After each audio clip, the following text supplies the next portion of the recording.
third lecture of our example number 1, which is the design of N type of footover bridge. So in the first two lectures, we will discuss about our step number 1 to 4. Now what is the step number 1? So step number 1 is the geometry of lattice girder. Step number 2 is the design of cross beam. So cross beam is the supporter beam. So you can see that this is the design of cross beam. After the design of cross beam, first of all you have to design a trial and error section. Okay, but your trial and error section is pass or fail in moment capacity and shear capacity, then you have to check in the step number 3 and step number 4. So your step number 3 is the design or the check for moment capacity, and your step number 4 is the check for shear capacity.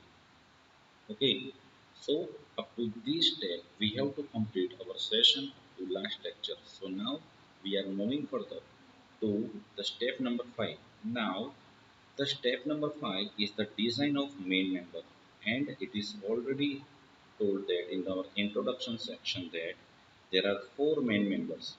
First one is top chord. So top chord is the topmost portion. Second one is bottom chord. So this is your bottom chord. This is your vertical member and this is your diagonal member.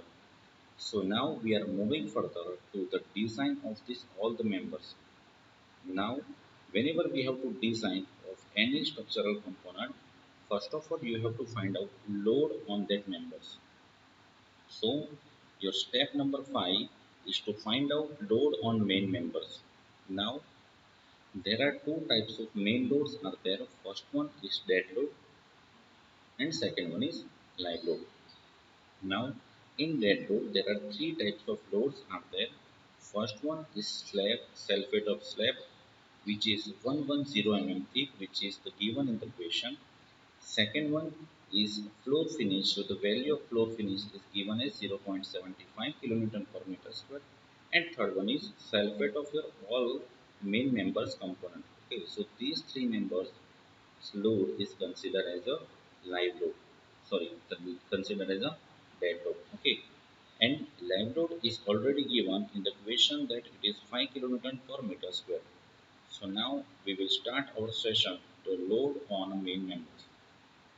Now you can see that as told earlier that there are three loads which is considered in the dead load.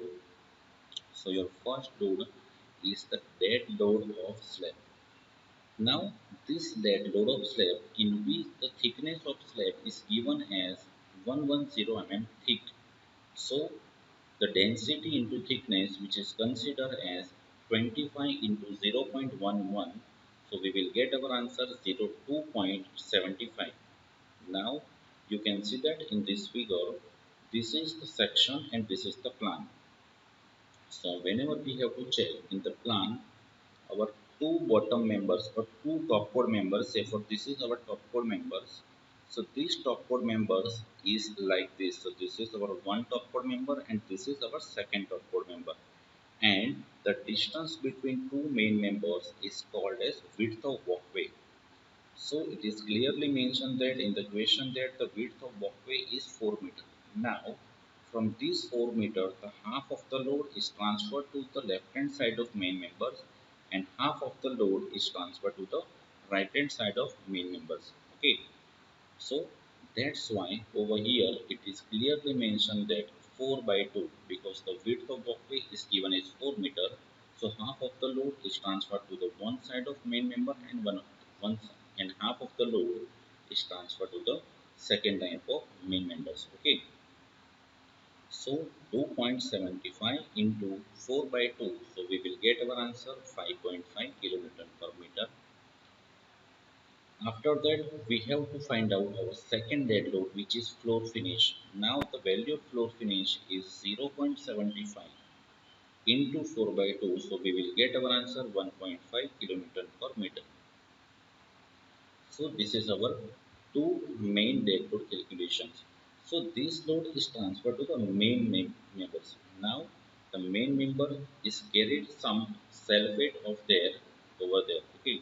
So the sulfate of main members is considered as in the range of 0.5 to 1 kilonewton per meter. So that's why we have to assume that it is 0.7 kilonewton per meter.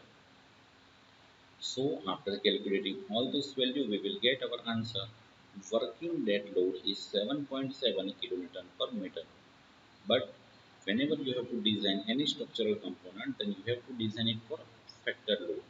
So your factor dead load is 1.5 into 7.7, which will get your answer 11.6 kilonewton per meter. Okay, so this is your factor dead load. Now the term live load. So the value of live load, which is given as 5 kilonewton per meter square.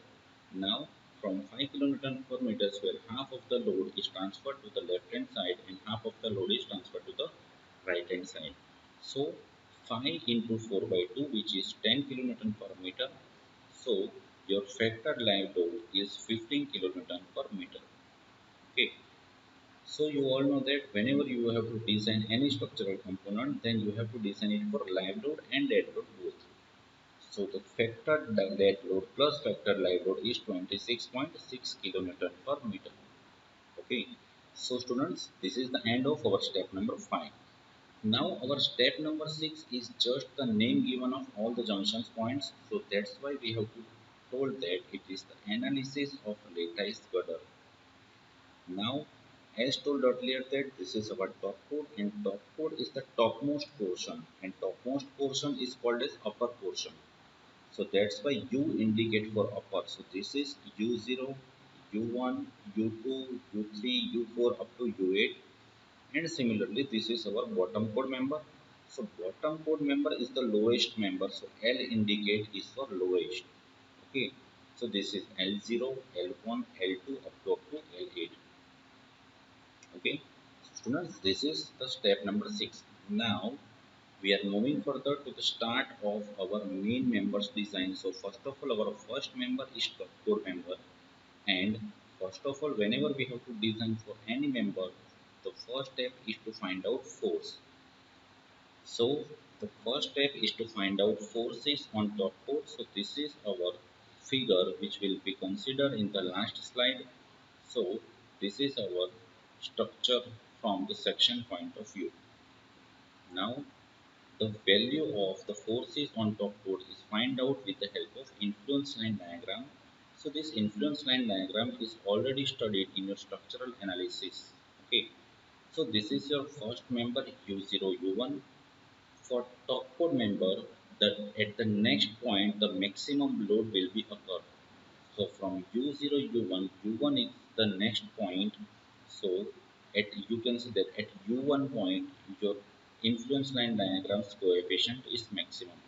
Now from which equations this value will be find out? So this equation is this A into L minus A divided by L into H.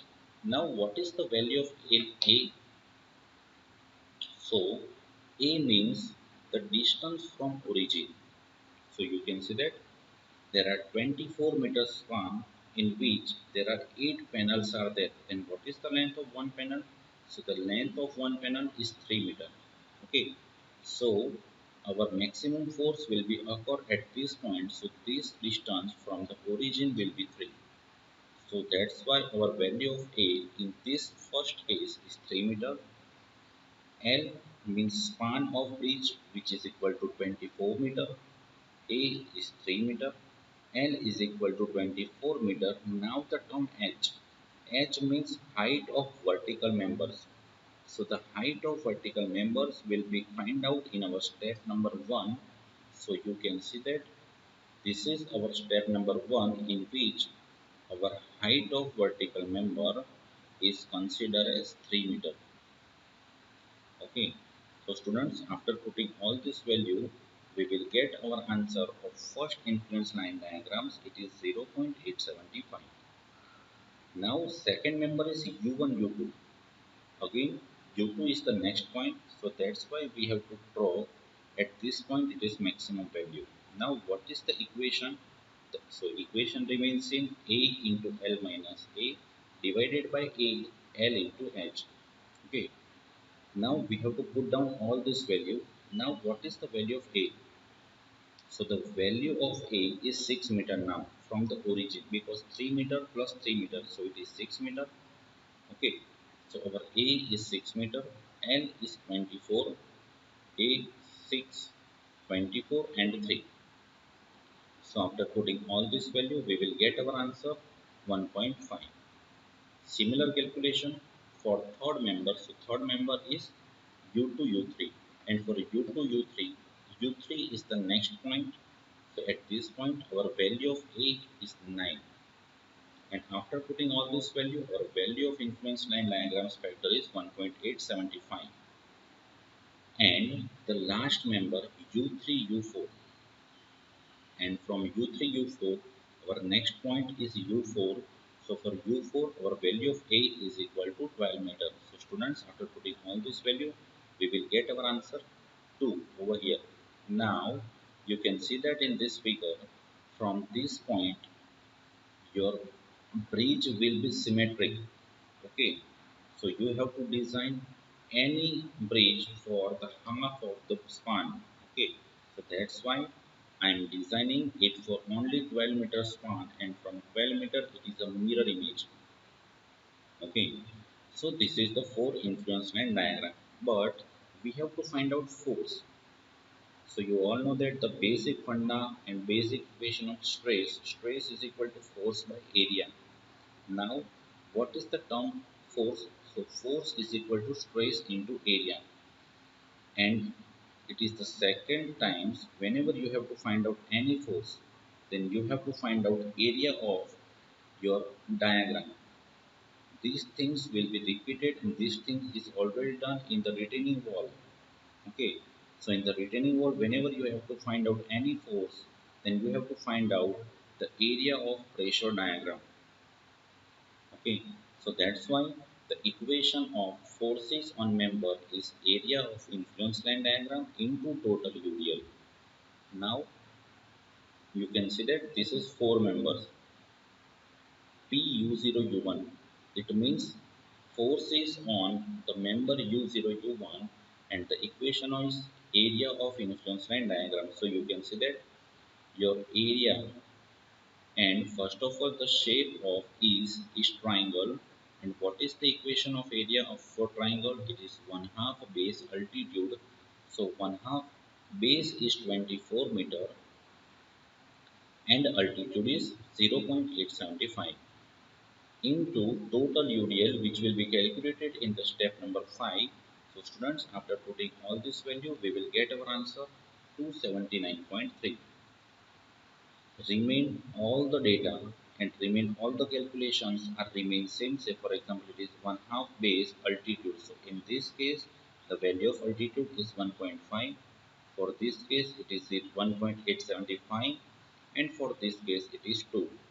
So you can see that after putting all the equations and all the data, we have to get four answers. Now, you all know that whenever you have to design any structural component, then if you are designing it for maximum force, then it is compulsory to pass all the lower forces than this. Okay, and this is our through type of foot over bridge, because our floor system is connected with the bottom chord, and it is already told that in throughout of foot over bridge your top chord member is in compression and your bottom chord member is in tension. Okay, so in the next lecture we have to design for top chord member with the help of compression member. Okay, now the design of compression member will be already studied by you in your design of structure subjects. Okay, so students, this is the end of our today's session. Thank you.